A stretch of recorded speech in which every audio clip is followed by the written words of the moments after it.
Assalamualaikum warahmatullahi wabarakatuh.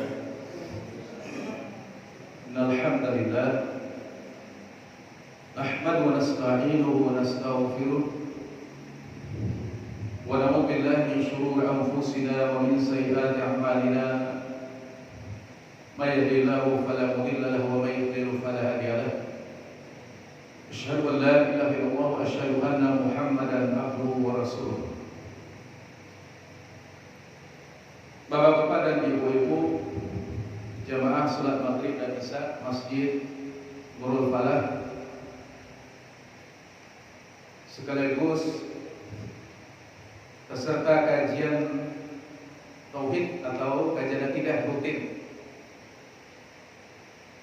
Kita berdoa kepada Allah Subhanahu wa taala semoga kita diberikan kekuatan oleh Allah untuk bisa menjalankan kewajiban kita sebagai orang beriman, yaitu agar kita diberikan istiqomah di dalam hidup dan kehidupan kita sehari-hari. Mari kita berselawat kepada Nabi kita dengan mengucapkan Allahumma shalli ala Muhammad wa ala ali Muhammad. Semoga kita termasuk menjadi umat beliau yang mendapatkan syafaat dari kiamat kelak. Yang mana syafaat ini adalah merupakan salah satu di antara cara orang masuk ke dalam surga itu, salah satunya itu adalah lewat syafaat. Dan kita akan mempelajari Bapak Ibu, itu ada bab yang khusus tentang berbicara tentang syafaat. Bapak-bapak dan ibu-ibu yang saya cintai karena Allah Subhanahu wa taala, pada malam hari ini kita akan melanjutkan kajian kita. Pembahasan kita pada malam hari ini membahas tentang babun man tabarraka bi syajarin aw hajarin wa nahwihima. Bab tentang pembahasan orang yang mencari barokah. Orang yang mencari barokah lewat batu, pohon, dan yang semisal dengan itu. Jadi yang sering kita dengar Bapak Ibu, yaitu orang mencari barokah. Kadang-kadang ada orang yang mencari barokah itu, misalnya Pak, sebagian orang itu misalnya kalau ada orang yang ada Pak Kiai misalnya, atau Buya, atau orang alim mana sajalah kita katakan, sisa air minumnya, diyakini orang itu ada barokahnya. Jadi orang soleh atau Buya atau Ustaz siap minum dia, kemudian nanti kecil orang mengatakan aku ada barokahnya, wak minum ada barokahnya. Aku contoh Bapak Ibu, ini contoh. Padahal tidak ada barokah yang seperti itu. Nanti kita akan jelaskan seperti apa barokah itu. Ada pula sebagian orang Bapak Ibu, kalau di Mekah aku dulu pada menceliak. Orang-orang Indonesia, orang-orang Singapura dan orang Malaysia biasanya dinding Ka'bah itu diusap-usap. Dinding Ka'bah diusap, kemudian diusapkan ke badan. Jadi ada keyakinan seperti itu, Pak. Diusap dinding Ka'bah, diusapkan ke badan. Usapkan ke badan. Diusap dinding Masjidil Haram, tembok Masjidil Haram, diusap ke badan. Sebagian orang ada pula yang misalnya kuburan, Pak. Ayo orang ke kuburan, tanah kubur diambil, air yang ada di kuburan diambil bawa pulang. Entah dikasih minum ke anaknya, entah untuk obat sakit, macam-macam. Jadi tanah yang ada di kuburan, kemudian tembok kuburan atau air yang ada di dekat kuburan, apalah namanya seperti itu. Jadi benda-benda yang ada di kuburan. Jadi orang mencari barokah yang seperti ini, apakah benar ada barokah yang seperti ini? Itu kajian kita pada malam ini. Sebelumnya kita bahas dulu apa yang dimaksud dengan barokah. Barokah itu berasal dari kata birkah.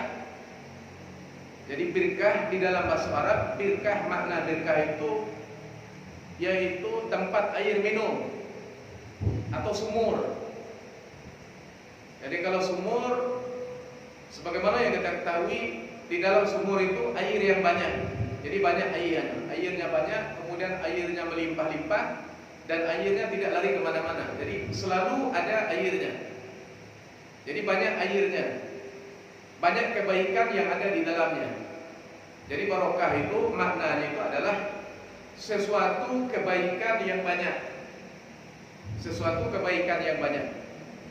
Nah, jadi orang mencari barokah itu Bapak Ibu, kecil orang mengatakan ada kebaikan di dalamnya. Ada kebaikan di dalamnya. Nah, sekarang kita lihat barokah itu adalah atau kebaikan ini adalah kalau kita bahas masuk ke dalam tauhidnya bagian daripada tauhid rububiyah. Kalau dulu pernah kita bahas tauhid ada tauhid rububiyah, ada uluhiyah, dan tauhid nama-nama dan sifat Allah. Nah, tauhid rububiyah dulu yang pernah kita bahas, Allah lah yang memberikan segala kebaikan. Jadi segala bentuk kebaikan-kebaikan yang ada itu Allah lah yang bisa memberikan. Apa contoh kebaikan misalnya? Kebaikan-kebaikan misalnya hujan datang dari Allah. Doa terkabul datangnya dari Allah. Misalnya doa kita bisa sampai kepada Allah, itu kan barokah betul. Kemudian misalnya malam Lailatul Qadar barokah. Yang menjadikan malam Lailatul Qadar barokah Allah. Bulan Ramadan sebulan ketika kita berdoa di bulan di siang Ramadan berkah, doa kita disampaikan oleh Allah. Waktu antara azan dan iqamat, waktu yang doa diijabah oleh Allah, barokah. Barokah. Di masjid, kita berada di masjid, menunggu antara solat dengan solat. Nabi mengatakan orang yang menunggu solat dengan solat bagaikan orang itu solat, barokah. Orang yang solat di masjid sama dengan 27 kali derajat, 27 kali lipat, barokah. Di Makkah, Bapak Ibu, di Makkah barokah, yaitu 1 rakaat kita solat di Masjid Haram sama dengan 100.000 kali lipat solat di masjid lain, barokah. Artinya kebaikan, Bapak Ibu. Nah, jadi kalau begitu semua bentuk barokah yang ada itu adalah pada dasarnya dari Allah Subhanahu wa taala. Jadi kalau seandainya orang ingin mencari barokah misalnya, orang ingin mengambil di mana tempat barokah. Nah, ini butuh kepada dalil. Lain ada indah Allah dan Nabi-Nya mengatakan di tempat itu ada barokah atau tidak. Nah, sekarang kita bahas Bapak Ibu. Barokah itu ada dua macam. Ada barokah yang diperbolehkan oleh agama. Dan yang kedua, ada barokah yang dilarang oleh agama. Nah, kita ambil barokah yang terlarang dulu Bapak Ibu, yaitu orang nyalak barokah, mencari barokah. Yang terlarang itu adalah yang pertama adalah percaya kepada kuburan,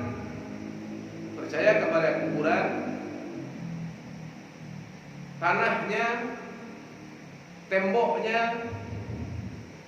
dan airnya mengandung barokah. Aku contoh yang pertama Bapak Ibu. Contoh kepercayaan barokah yang pertama. Di masyarakat kita kadang-kadang di Indonesia masih ada yang seperti itu. Jadi orang masih percaya baik ke kuburan tertentu, bahkan orang pergi dari jauh-jauh Pak. Sengaja orang bersapa ke kuburan tertentu. Bau kadang orang Pak dari Aceh pergi kemari. Kemudian sampai orang di kuburan, duduk orang di kuburan dengan keyakinan nanti kuburan itu dirusak. Berdoa orang di kuburan tersebut, kemudian meyakini penghuni kubur tersebut bisa menyampaikan doa itu kepada Allah. Penghuni kubur tersebut bisa memenuhi hajat kita. Jadi keyakinan kepada penghuni kubur ada barokahnya. Penghuni kubur itu ada kebaikannya. Jadi penghuni kubur itu bisa mendekatkan diri kita kepada Allah. Aku contoh yang pertama. Contoh yang pertama. Padahal keyakinan kita yang benar kepada penghuni kubur itu adalah, ya Nabi mengatakan idza matal insan, apabila manusia itu mati, inqata'a amaluhu, maka terputuslah semua amal-amalnya, illa min thalath, kecuali 3 hal yang tidak terputus. Yang pertama, al-ilmu yuntafaq bihi, yaitu ilmu yang bermanfaat. Jadi ketika masih di dunia, orang yang sudah mati itu pernah mengajarkan ilmu yang bermanfaat, itu yang pahalanya mengalir. Yang kedua, sedekah jariyah. Ketika orang itu masih hidup, dia pernah bersedekah, tapi sedekah itu sedekah yang pahalanya mengalir, bukan sekali pakai langsung habis. Jadi sedekah jariyah, sedekah yang tahan lama pemakaiannya. Misalnya kita membangun pesantren, kita membangun masjid. Nah, ini yang kedua. Kemudian yang ketiga yaitu anak yang soleh yang kita tinggalkan, dan anak yang soleh itu yang mendoakan bapaknya dan ibunya. Kadang-kadang ada anak yang soleh tapi jarang berdoa. Jarang berdoa dia. Jadi anak yang soleh yang berdoa. Jadi Nabi mengatakan kalau orang sudah meninggal dunia, dia tidak bisa memberikan manfaat apa-apa. Jadi kalau ada orang mati, Bapak Ibu, orang yang sudah mati tersebut dia tidak mengandung barokah apa-apa. Tidak boleh orang pergi ke kuburan kemudian yakin kepada kuburan, penghuni kubur itu bisa memberikan kebaikan.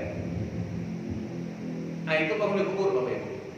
Nah, boleh kalau batu yang ada di kuburan. Kadang-kadang orang mau kuburan, ada dia ambil dia pulang, batunya tanahnya dia bawa pulang. Nah, ini contoh meyakini barokah, hukumnya adalah syirik. Hukumnya adalah syirik gadang. Kemudian ada contoh lain, Bapak Ibu. Misalnya orang meyakini adanya barokah misalnya. Misalnya kalau di Jawa itu, sama dulu pernah diceritakan oleh kawan waktu di Batam dulu. Di Jawa itu di daerah Jogja, setiap tahun itu ada seekor kerbau yang dilepas. Di Jogja itu kerbau dilepas di kampung. Kemudian kerbau itu nanti dia akan buang kotorannya di jalan. Nah, jadi masyarakat yang ada di sini itu meyakini di mana kerbau membuang hajatnya. Hajatnya itu, kotorannya itu diambil oleh warga, diambil oleh masyarakat. Masyarakat mengatakan kotoran kabau ada barokahnya. Kabau itu dikenal dengan istilah Kiai Slamet. Kiai Slamet itu kerbau yang diyakini yang membawa keselamatan ke orang. Nah, kotorannya itu diambil lah, kotorannya itu kemudian kotorannya itu dijadikan rubik. Nah, itu contoh, Bapak Ibu. Contoh meyakini berkah yang salah. Apalah contohnya, Bapak Ibu? Jadi intinya sebenarnya itu adalah orang percaya kepada barakah daripada sesuatu yang tidak ditetapkan oleh syariat. Ada dalil daripada syariat, kemudian orang meyakininya.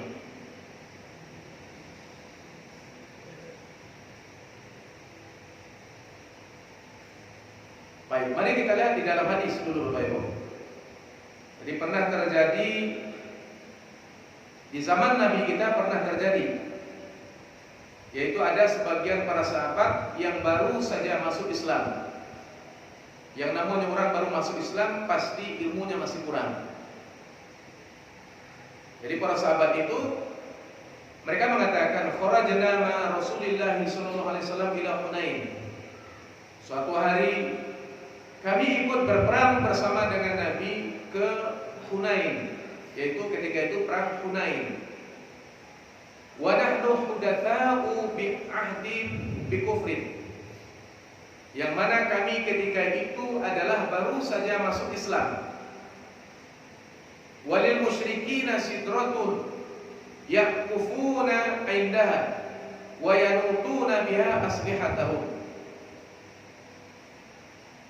Dan ketika itu orang-orang kafir mereka mempunyai sebatang pohon yang mana mereka sering menggantungkan senjata mereka di pohon itu.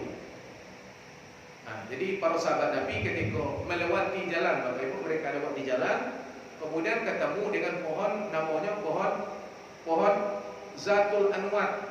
Namanya Zatul Anwat, jadi pohon sidir. Nah, disebut dengan Zatul Anwat.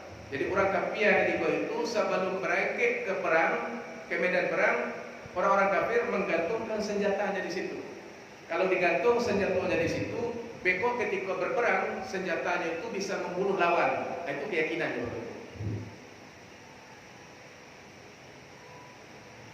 Kemudian para sahabat mengatakan, famarorna bisidratin. Kemudian kami melewati pohon sidir itu, ya pohon yang diapokan tadi, yang dikeramatkan tadi. Fakulna ya Rasulullah. Kemudian kami mengatakan kepada Rasulullah, ya Rasulullah, ij'al lana dzatal anwat kama lahum dzatul anwat. Ya Nabi, tolong buat juga untuk kami pohon yang seperti ini. Nah, jadi seakan-akan para sahabat Nabi mengatakan, ya Nabi, kami ingin juga pohon yang seperti ini agar kami bisa nyala barokah dari pohon seperti ini. Nah, kemudian Nabi mengatakan, faqala Rasulullah, Allahu Akbar, innaha sunan. Jadi di sini Nabi bertakbir. Maka Nabi bertakbir, Bapak Ibu, Nabi mengingkari para sahabatnya yang meminta pohon untuk meminta barokah.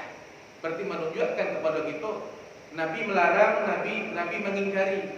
Tidak boleh meminta, meyakini ada tempat yang mengandung barokah. Dan Nabi mengatakan, sesungguhnya apa yang kalian minta ini adalah merupakan kebiasaan orang-orang terdahulu. Qultum walladzi nafsi biyadihi kama qalat banu Israil li Musa. Sesungguhnya kalian mengatakan sebagaimana yang dikatakan oleh Bani Israel kepada Musa. Bani Israel, Bapak Ibu, kepada Musa, yaitu di dalam surat Al-A'raf ayat 138. Pengikut Nabi Musa pernah mengatakan kepada Musa, ij'al lana ilahan kama lahum alihah. Ya Musa, kata umat Nabi Musa mengatakan, bikin Tuhan untuk kami sebagaimana orang-orang kafir juga punya Tuhan. Jadi umatnya Nabi Musa pernah meminta seperti itu, minta Tuhan kepada Nabi Musa. Makanya Nabi kita, Nabi Muhammad juga mengatakan kepada umat beliau, kalian seperti umat Nabi Musa saja kalian ini. Umat Nabi Musa pernah meminta Tuhan, kalian juga minta Tuhan kepada saya. Baca itu aja. Berarti di sini Nabi kita mengingkari perbuatan sahabat beliau yang meminta Tuhan, yaitu meminta apa? Tapi meminta barokah. Jadi intinya daripada hadis ini adalah menunjukkan kepada kita meminta barokah kepada tempat yang tidak diperbolehkan oleh syariat, hukumnya adalah termasuk syirik gadang. Ini dia Bapak Ibu. Jadi barokah yang boleh kita minta apa saja Bapak Ibu? Yang boleh kita minta. Barokah yang boleh kita minta yaitu barokah-barokah yang memang sudah ditentukan oleh syariat. Di antaranya Bapak Ibu, yang pertama barokah waktu-waktu. Nah, waktu-waktu yang mengandung barokah Bapak Ibu, kita mulai. Yang pertama, waktu antara azan dengan qomat, kok barokah? Antara azan dan qomat itu adalah doa kita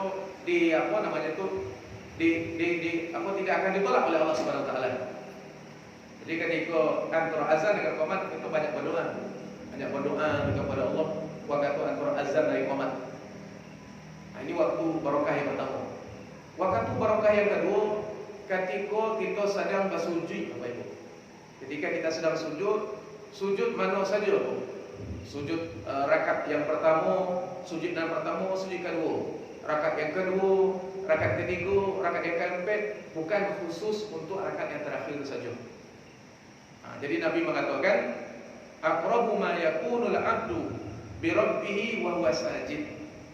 Seorang hamba nan paling dekat jarak antara dia dengan Allah ketika dia bersujud. Fa'aksiru minad du'a, maka hendaklah dia banyak-banyak berdoa ketika itu. doa yang paling dekat itu doa ketika kita suci, Bapak Ibu. Itu tapi barokah. Yang ketiga, Bapak Ibu, tempat yang barokah, waktu yang barokah, waktu di hari Jumat.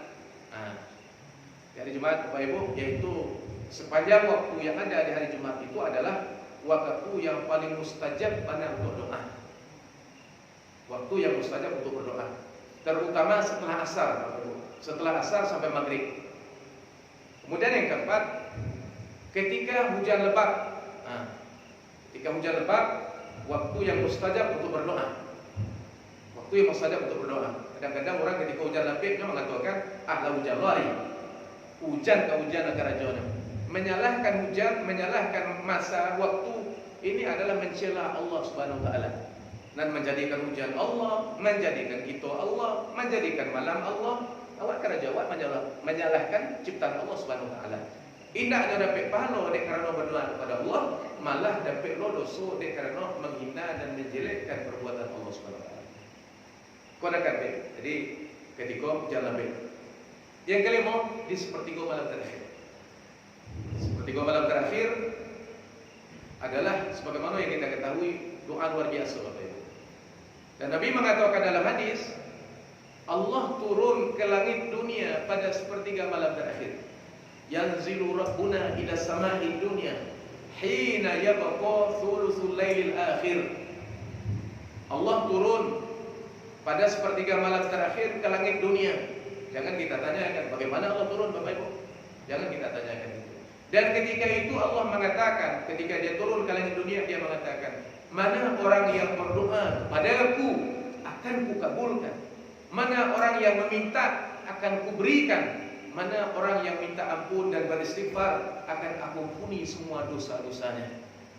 Aku waktu yang kelima, Bapak Ibu, yaitu pada sepertiga malam terakhir. Waktu yang mustajab. Waktu yang keenam, Bapak Ibu, yaitu ketika sepanjang bulan Ramadan. Siang bulan Ramadan, doa kita diterima oleh Allah Subhanahu wa taala.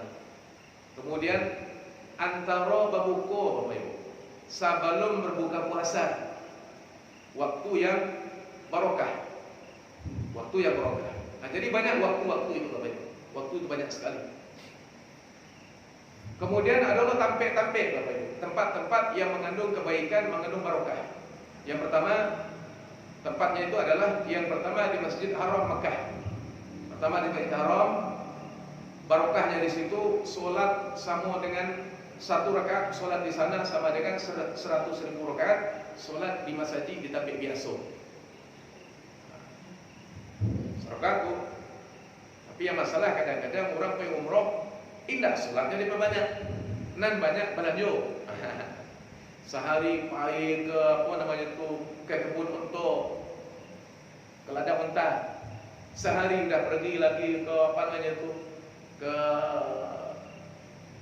ke Jabal Nur. Lah sehari lah pergi makam-makam belanja. Saya pernah dulu untuk membimbing jemaah haji. Saya dari Indonesia diminta untuk sebagai pembimbing pembimbing agamanya. Sampai di sana ternyata sudah ada mutawifnya. Pembimbingnya itu sudah punya program pula dia. 10 hari orang di sana, 5 hari jalan-jalannya. Mana waktu untuk beribadah?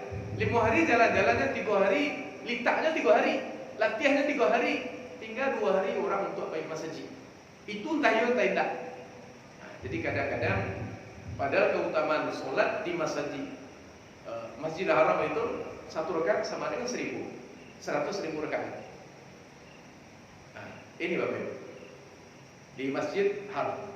Kalau di Nabawi 1 rakaat kita solat sama dengan 1.000, sama dengan 1.000 rakaat. Jadi kalau seandainya kita umroh, Bapak Ibu, memang harusnya travel yang ada itu mereka pandai menyusun jadwal. Harusnya jamaah kita tuh sholat, kerja mereka di masjid. Subuh pagi, orang sudah pergi jam 3, orang sudah pergi ke masjid. Sholat dari jam 3 sampai jam 5. Sholat 2 rakaat, Assalamualaikum, Assalamualaikum. Sholat lagi, Assalamualaikum, Assalamualaikum. 2 rakaat, Assalamualaikum, Assalamualaikum. Sampai banyak, Bapak Ibu. 1 jam kita bisa sholat 30 rakaat. Kalau 2 jam bisa 60 rakaat. Kalau sehari bisa sholat 5 jam, 5 kali 3 150 rakaat. Itu sehari. Kalau bisa orang travel ngatur begini sangat luar biasa, Pak. Jadi jamaah haji yang di Masjid Haram itu mereka sholat saja, sholat di tempat sholat, minum air zam-zam, sholat, minum air zam-zam, kan enak gitu Pak. Makan kurma, minum air zam-zam, sholat. Nggak usah baca Al-Quran, cukup sholat aja. Capek sebentar, ya udah baca Al-Quran sebentar. Baca Al-Quran sebentar, habis itu istirahat sebentar. Ini enggak, pergi ke kebun onta, pergi ke sana, seumur-umur pergi ke Mekah, sampai di Mekah 10 hari, 7 hari nggak jalan-jalannya, kemudian pulang ke Indonesia banyak ceritanya. Cari to, apa kamu cari untu, cari membeli karpet lah, membeli kurma lah. Terus mana yang namanya ibadahnya? Kan itu apa masalahnya? Nah, jadi kadang-kadang seperti itu kadang-kadang. Mana yang seperti itu Bapak Ibu? Dek karena mutawif yang ado kadang-kadang yang penting jamaah senam. Yang penting jamaah senam. Dan jamaah tak dibimbing untuk sholat. Kalau hamba ketika membimbing orang, yuk kita sholat. Saya sampaikan Bapak Ibu, utamaan sholat itu. Jadi jam 3 orang baik sampai jam 5 orang sholat. Assalamualaikum, sholat 2 rakaat. Nah, kemudian setelah sholat subuh baru pulang ke rumah. Karena setelah sholat subuh tidak boleh sholat, karena waktu terlarang untuk sholat. Waktu terlarang untuk sholat. Nah, nanti misalnya mereka kalau ini lagi setelah waktu duha, ketika matahari sudah naik, sepenggalan naik. Ya artinya waktu duha lah, kita katakan jam 7 orang pulang lagi ke rumah, ke hotel, nanti ke masjid lagi dari jam 7 sampai jam 11 sholat di masjid. Kita akan umrohkan untuk sholat ke sana itu. 1 rakaat sholat 100.000. Jadi bara umum gitu Pak. Ibaratnya kalau kita sholat di Siko misalnya 1 rakaat kita sholat di Nurul Falah, 1 rakaat hitungnya. 1 rakaat kita sholat di Mekah 100.000 rakaat hitungnya. Subhanallah. Keutamaan yang sangat luar biasa kan itu Pak. Keuntungan yang sangat luar biasa. Jadi harusnya di sana tuh seperti itu. Dari waktu duha pagi sampai zuhur jamaah di masjid aja. Sarapan mereka pagi jam 8, habis itu ke masjid lagi. Nanti zuhur pulang lagi. Setelah zuhur mereka tidur di hotel sebentar. Sampai jam 2 mereka tidur, jam 2 pergi lagi ke masjid. Dari jam 2 sampai asar sholat lagi, menunggu sholat asar. Nanti selesai asar pulang lagi ke rumah. Karena tidak ada sholat setelah asar. Setelah asar tidak boleh sholat waktu terlarang. Mereka pulang misalnya sebentar. Atau kalau tidak tetap di masjid. Niatkan mereka iktikaf di masjid. Sampailah mereka di maghrib nanti. Setelah maghrib Assalamualaikum, mereka sholat sunnah. Sampai isya mereka sholat sebanyak-banyaknya 1 jam bisa dapat sholat itu 30 rakaat. Sholat mereka sampai isya. Setelah isya barulah pulang ke hotel. Istirahatlah di hotel sampai jam 2, jam 3 malam. Jam 3 baru lagi dibawa lagi jemaah ke masjid. Itu harusnya travel yang bagus. Sehingga kalau sehari jamaah untuk bisa sholat di masjid misalnya 100 rakaat atau 150 rakaat, kalau 10 hari di sana bisa sholat 1000 rakaat. Itu yang dibawa pulang kampung. Ini enggak yang dibawa pulang kampung, ini air zam-zam banyak, ini macam-macam karpet, ini banyak, ini cerita onta, ini cerita itu. Padahal keutamaan yang ada di Makkah itu sangat luar biasa. Belum lagi berdoa di Multazam Bapak Ibu. Kan ada Multazam itu antara pintu Ka'bah dengan Hajar Aswad. Itu ada tempat kira-kira seginilah, sebau kita begini. Berdoa di sana tempat yang paling mustajab. Berdoa di sana. Ini contoh Bapak Ibu. Jadi tempat-tempat yang ada barokahnya itu, ada kebaikannya, itu tadi Bapak Ibu. Yaitu di apa? Di Masjid Haram. Kalau di Masjid Nabawi keutamannya 1000. 1 rakaat sama dengan 1000 kali lipat dibandingkan dengan masjid-masjid biasa. Kemudian Masjid Aqsa di Palestina 1 rakaat sama dengan 500 kali lipat dibandingkan dengan masjid-masjid biasa. Ini dia Bapak Ibu. Jadi ada tempat-tempat dan waktu yang mengandung keutamaan seperti itu, keutamaan yang dimaksud di situ bukan keutamaan yang seperti dikira orang, Bapak Ibu. Jadi kalau itu di Indonesia itu berlebih-lebih ya kadang-kadang. Jadi orang mengira barokah itu diusap sesuatu ada barokahnya. Nah, padahal kalau barokah di dalam agama itu kan kebaikan, Bapak Ibu. Kebaikan seperti doa dikabulkan. Pada di Masjidil Haram sholat dikalikan 100.000 misalnya. Nah, ini yang maksud dengan kebaikan-kebaikan. Ini maksud dengan kebaikan-kebaikan. Bapak Ibu dimuliakan oleh Allah Subhanahu wa taala. Jadi banyak sekali waktu-waktu yang mengandung barokah-barokah ini. Baik, silakan Bapak Ibu, ada pertanyaan dan soal. Nah, ini kajian kita tentang masalah barokah. Jadi dapat kita simpulkan bahwa barokah-barokah yang diyakini oleh sebagian masyarakat itu kadang-kadang itu adalah bentuk barokah yang syirik gadang hukumnya. Semoga Allah menjauhkan kita dan masyarakat kita dari perihal-perihal yang seperti ini. Baik, silakan Bapak Ibu. Kalau ada yang perlu dipertanyakan tentang bab ini, saya persilakan.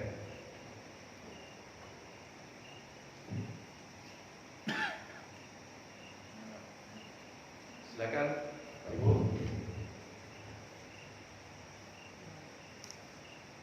Ibu biasanya banyak pertanyaan.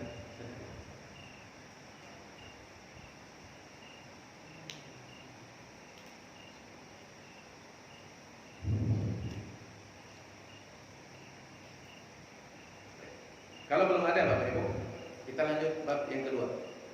Babun ma jaa fi dzabhi li ghairillah. Bab hukum menyembelih untuk selain Allah. Nah, ini masalah menyembelih ya Bapak Ibu. Jadi apakah menyembelih untuk selain Allah itu apakah semuanya itu hukumnya syirik atau tidak? Baik, sekarang kita sebutkan macam-macam menyembelih Bapak Ibu. Jadi kadang-kadang kalau di masyarakat kita ini kan banyak kita menemukan orang menyembelih. Jadi ada yang menyembelih untuk kuburan macam-macam. Baik, yang pertama Bapak Ibu macam-macam menyembelih. Yang pertama menyembelih yang hukumnya ibadah. Menyembelih yang hukumnya ibadah. Contohnya hari raya kurban Bapak Ibu. Hari raya kurban kita akan menyembelih. Bahkan di situ kita niatkan hadza minni wa min ahli. Ini adalah untukku dan untuk keluargaku. Kita niatkan begitu. Allahu akbar, Allahu akbar, la ilaha illallah, Allahu akbar, bismillah, Allahu akbar. Nah, jadi ketika berkurban di hari raya Idul Adha. Ini contohnya. Jadi ini menyembelih yang ibadah. Contoh yang kedua yaitu ketika bernazar. Jadi orang bernazar tapi diniatkan untuk Allah. Amo bernazar kalau saya anak ambo maka saya menyembelih seekor kambing untuk Allah. Ketika kita bernazar bismillah, ini juga termasuk menyembelih untuk Allah. Menyembelih yang diniatkan untuk Allah. Yang ketiga, walimatul urush. Walimah al-urush yaitu ketika pesta pernikahan. Nah, ketika pesta pernikahan yaitu kita menyembelih kambing, menyembelih kambing kah, menyembelih ayam kah. Ketika itu Nabi memerintahkan orang untuk menyembelih kambing ketika acara walimah. Nah, itu juga termasuk menyembelih untuk Allah. Itu yang pertama Bapak. Yang pertama adalah menyembelih yang diniatkan untuk Allah Subhanahu wa taala. Hukumnya adalah ibadah. Nah, hukumnya ibadah. Hukumnya adalah ibadah. Kemudian yang kedua, menyembelih yang diniatkan dan yang diperuntukkan untuk selain Allah. Menyembelih yang diniatkan dan yang diperuntukkan untuk selain Allah dalam rangka mengagungkan dan mendekatkan diri kepada selain Allah tersebut. Itu yang kedua, Bu. Jadi menyembelih untuk selain Allah yaitu menyembelih yang diniatkan dalam hati dalam rangka mengagungkan. Contoh mengagungkan, Bu. Misalnya orang ketika naik kuda-kuda, kemudian kecil orang mengatakan kalau tidak mendabiah menyembelih awak, beko jatuh, beko tidak selamat. Jadi dalam rangka untuk mengagungkan, orang takut kepada jin yang ada di situ. Nah, oleh karena itu agungkanlah. Nah, jadi diagungkan, dibesarkanlah itu. Nah, dibesarkan, mengagungkan dalam rangka takwik kepada jin itu. Ada penunggu di situ tuh. Ketika naik kodo-kodo. Atau misalnya simpang keramai kok. Oh simpang keramai acok orang jatuh acok orang balanggalah, acok orang nampak nan kurang-kurang nan indah-indah nan dicari orang. Acok orang mengatakan, iko iko harus menyembelih risiko. Kalau indah talok nan dua kaki nan ambek kaki. Keambilan menyembelih orang tak. Nah, dengan cara menyembelih itu orang dalam rangka memuliakan si penunggu tampil itu. Dek kerana takui pak. Kadang-kadang orang takui.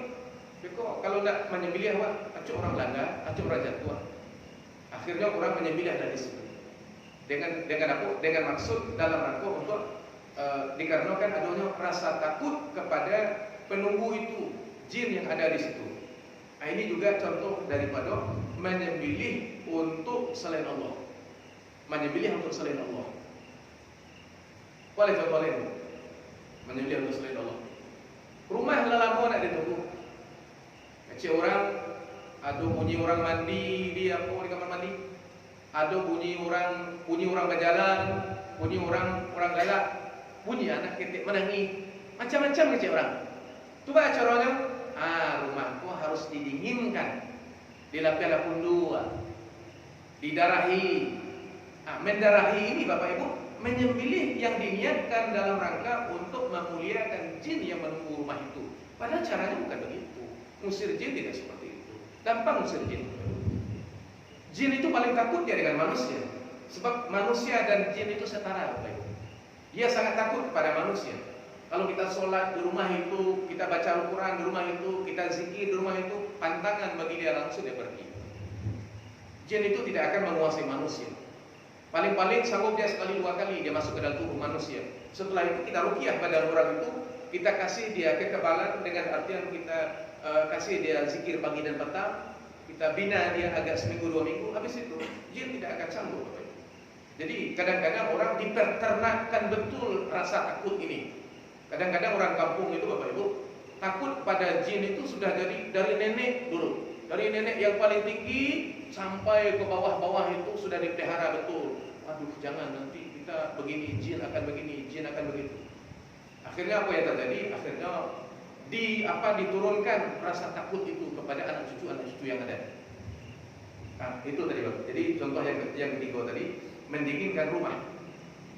Kemudian contoh yang lain juga menyembelih untuk selain Allah. Misalnya ada orang terkena di kuburan tertentu, ya di kuburan lah namanya, di kuburan ini lah namanya, di tampik dan angker lah namanya. Pokoknya di tempat yang diagungkan, yang dikeramatkan. Kecil orang mengatakan, orang itu patangkan di tampik itu. Nampak dehnya sesuatu yang nampak sesuatu yang kurang-kurang. Akhirnya sampai di rumah dia mimpi begini, kemudian dia sakit, lidahnya terjulur, kemudian mulutnya menjadi miring, macam-macam. Samanya itulah yang akan naik kecil orang. Itu baca caranya. Baik orang kepada dukun mengatakan, Bapak, Ibu harus menyembelih untuk siapa? Untuk tampik tadi. Menyembelih lagi Bapak Ibu. Ketika kita bertanya kepada dukun itu, untuk apa mau menyembelih? Bu, tidak usah banyak tanya. Menyembelih sajalah. Untuk siapa?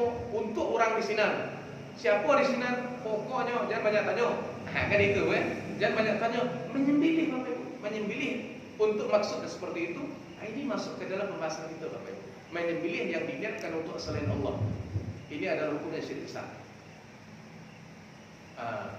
Menyembelih yang diniatkan untuk selain Allah. Dua baru Bapak Ibu. Kemudian yang ketiga, menyembelih yang diniatkan untuk manusia, menyembelih yang diniatkan untuk selain Allah, tapi tidak dalam rangka mengagungkan dan mendekatkan diri. Menyembelih untuk selain Allah Bapak Ibu, tapi niatnya bukan untuk mengagungkan. Niatnya bukan untuk mengagungkan dan mendekatkan diri. Tapi niat kita dalam rangka memuliakan orang tersebut, seperti memuliakan tamu. Jadi tamu tiba ke rumah itu, kemudian kita menyembelih kambing, kita menyembelih ayam, Bahkan ini diperintahkan.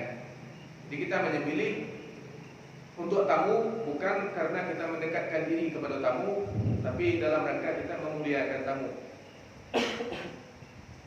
Ini hukumnya diperbolehkan. Hukumnya diperbolehkan. Yang keempat, menyembelih yang diniatkan untuk dinikmati atau dijual. Menyembelih ayam untuk dimakan, buat sate, buat bakso, pokoknya untuk dinikmati lah. Undang tetangga, ada acara syukuran ke rumah, tapi untuk baru syukuran gitu undang tetangga beli. Anak itu sampai kerajo, anak itu lulus jadi PNS, anak itu lulus masuk kampus perguruan tinggi. Orang rumah sampai tender misalnya. Kemudian kita syukuran, kita menyembelih hewan misalnya. Kemudian kita undanglah tetangga-tetangga kita, yaitu untuk dinikmati bersama. Hukumnya boleh. Hukumnya boleh. Jadi kalau begitu, yang tidak diperbolehkan itu menyembelih, yaitu menyembelih yang diniatkan untuk selain Allah, tapi dalam rangka mendekatkan diri kepada selain Allah tersebut. Jadi mendekatkan diri dalam rangka kita beribadah dan dalam rangka memuliakan, seperti memuliakan jin tadi. Seperti memuliakan jin tadi. Memuliakan jin. Jadi kalau ada yang seperti itu Bapak Ibu, maka menyembelih yang seperti itu menyembelih yang hukumnya syirik besar.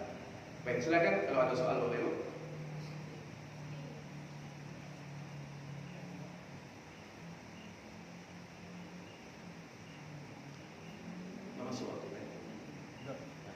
Abu Habib hadis Bapak Ibu, larangan tentang menyembelih untuk selain Allah. Nabi kita bersabda, la'ana Rasulullah, dari seorang sahabat, dari Ali bin Abi Thalib. Beliau mengatakan, la'ana Allah man dzabaha li ghairillah. Allah melaknat orang yang menyembelih untuk selain Allah. Allah melaknat orang yang menyembelih untuk selain Allah. Nah, jadi menyembelih untuk selain Allah itu tadi Bapak Ibu yang kita sebutkan tadi, yaitu menyembelih dengan maksud mengagungkan. Dalam hadis yang lain, Nabi pernah menyebutkan ada orang yang masuk surga karena seekor lalat. Masuk surga karena seekor lalat. Dan ada juga orang lain yang masuk neraka karena seekor lalat. Kan aneh. Sahabat bertanya, apa cerita ya Rasulullah? Kok bisa ada orang masuk surga karena seekor lalat, masuk neraka karena seekor lalat? Berceritalah Nabi. Dulu di zaman Bani Ismail, kata Rasul mengatakan, ada suatu kaum, artinya di tengah jalan, di sebuah jalan, ada pembajak jalan. Boleh kita katakan seperti itu, pembajak jalan, yang mana setiap ada orang yang ingin lewat, dia mengatakan, kalian harus menyembelih untuk berhala kami. Orang dulu, kalian harus menyembelih untuk Tuhan kami. Lewat orang, apa orang yang pertama? Orang yang pertama ini yang mengatakan, dia mengatakan, saya tidak punya sesuatu hewan yang bisa saya sembelih untuk Tuhan kalian. Nah, kemudian orang ini mengatakan, kalau kalian tidak punya yang akan disembelih, sembelihlah walaupun seekor lalat. Nah, akhirnya orang ini diambilnya lalat, kemudian dia niatkan dia menyembelih lalat untuk Tuhan atau berhala milik pembajak jalan ini. Akhirnya dia sembelihlah lalat. Kemudian Nabi mengatakan orang ini masuk neraka karena telah menyembelih lalat. Nah, kemudian datang lagi sekelompok orang yang kedua. Orang yang kedua ini sampai di jalan di sini, kemudian orang ini mengatakan, kalian harus menyembelih untuk Tuhan kami. Kemudian mereka mengatakan, kami sekali-kali tidak akan menyembelih untuk siapa saja kecuali untuk Allah Subhanahu wa taala. Dan karena mendengar jawabannya seperti itu, pembajak jalan ini marah, dia kemudian dibunuhnya orang yang tidak mau menyembelih untuk selain Allah ini. Akhirnya mereka dikatakan oleh Nabi mereka masuk surga. Jadi orang yang kedua ini masuk surga dia karena tidak mau menyembelih lalat, sedangkan orang yang pertama tadi masuk neraka karena menyembelih lalat. Jadi menyembelih untuk selain Allah itu tidak dilihat kepada besarnya, akan tetapi dilihat kepada niatnya. Jadi menunjukkan pada kita di sini Bapak Ibu memang sangat berbahaya sekali menyembelih yang diniatkan untuk selain Allah. Ini juga termasuk bagian daripada kesyirikan kepada Allah Subhanahu wa taala. Alhamdulillah Bapak Ibu, selesai kajian kita pada malam hari ini. Jadi ada 2 bab yang sudah kita ambil. Semoga pertama ilmu kita dengan 2 ini, dan semoga ini menjadi saksi bagi kita di hadapan Allah, yaitu kita telah menambah ilmu kita. Semoga kita dan masyarakat kita dan keluarga kita dan seluruh umat Islam yang ada di negeri kita ini, mereka bisa meluluskan akidah mereka dan terhindar daripada kesyirikan-kesyirikan yang ada. Demikian saja Bapak Ibu, terima kasih banyak atas segala perhatian. Semoga ini menjadi amal soleh bagi kita, ikhlas karena Allah Subhanahu wa taala. Dan akhirnya atas segala perhatian Bapak Ibu, kita ucapkan terima kasih. Kita tutup dengan doa penutup majelis.